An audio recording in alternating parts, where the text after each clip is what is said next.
Pure joy. That's the best way to describe the emotions from the coaches, the players, and the fans. The emotions are still high for many in this community. Shocked is the best way to describe the feelings from nearby neighbors. Many farmers, one way to preserve strawberries is to pick them ahead of the rain. This stems from an altercation that happened inside this parking lot at this Marine Federal Credit Union. We experienced a few flurries, but since then we've actually seen a little of those flurries pick up. And what I'm going to do for you is I'm actually going to step down and show you some of the accumulation that has picked up just within the 30 minutes. A few members of the board weren't so quick to vote yes for the funds, while other board members were adamant to improving the fund. This is a street where homeowners tell me they were anxious to hear the NCDOT's decision about widening the road and the impact it may have on them. This is where it all started 5 years ago behind the General Assembly. That's where 17 North Carolinians were arrested for fighting for the same fight they continue to fight for this evening. In this budget, one key component is the funding for 10 new vehicles. In Bertie County, a search is underway for a missing swimmer.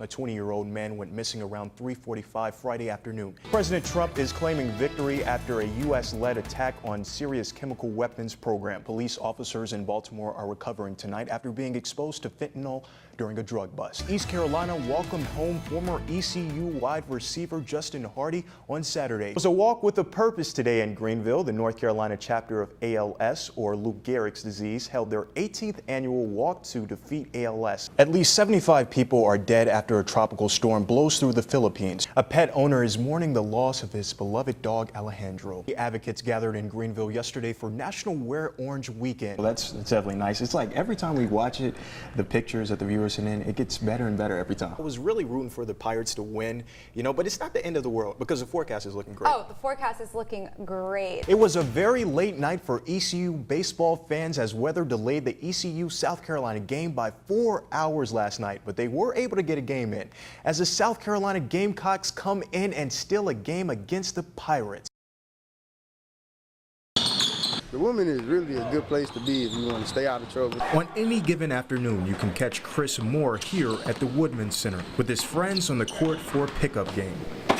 Keep people in a good place with good people around them. When he isn't here, he's working or finishing up some schoolwork. Moore is one of the hundreds of visitors who benefit from the Woodman Center. And during Tuesday's meeting, the public spoke their piece. We take our time, put our heads together, because ultimately this is a great asset for Kinston, North Carolina. We really had no choice as taxpayers whether or not we were going to put into it. A 9 on Your Side investigation determined that the financial future of the Woodman Center is bleak, with an estimated total loss of more than $1 million by the year 2024. Yet not all elected officials are for the decision to accept the donation. It's losing money. It's not making money. Not all gifts are free, and this is certainly one of them. On the other hand, some from the community believe the acceptance of the donation would not cost the city or taxpayers in the long run. We have an opportunity to receive a donation from a building that's worth more than what we would be able to pay with taxpayers' dollars.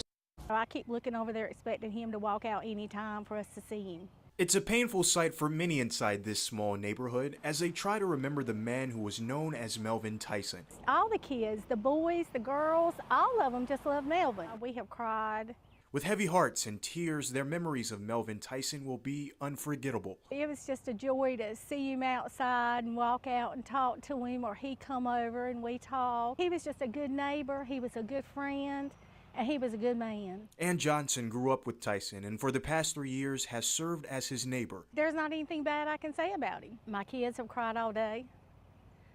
It's just really sad. Johnson and her kids tell 9 on Your Side that he was known to give flowers to the girls while he taught Johnson's son math. As a great neighbor and a teacher, he didn't shy away from allowing kids to come over. Other kids in the neighborhood that's come up to my house today, they've cried too. He had a big impact on everybody. He was the sweetest man.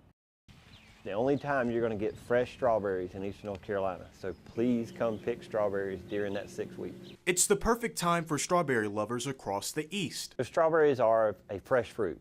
We're going to pick strawberries and eat them right away. We try as much as we can to keep everything on an even keel. And it's not easy. Bad seasons can come and go. That can be a problem. It's important that we don't have a lot of heavy rains. For many farmers, one way to preserve strawberries is to pick them ahead of the rain. We depend on the weather service as farmers quite a bit. It's not just your local weather forecaster who helps out, but also agricultural experts like Eric Dernstein. This heavy rainfall all at once is going to dilute that berry and essentially give you a flavorless strawberry. So it's not a strawberry that the consumer is going to want to pick. Picking at the right time is fundamental for strawberry success, because sometimes it's hard for strawberries to thrive in these very humid and very high moisture, wet situations. But Southside Farms isn't worried. This rain event today was predicted for some time, and so we had a really big day Monday preparing and picking a lot of nice strawberries before the rain. It doesn't hurt for consumers to stop by either. Come out when the sun's shining and pick strawberries, and pick a lot of them.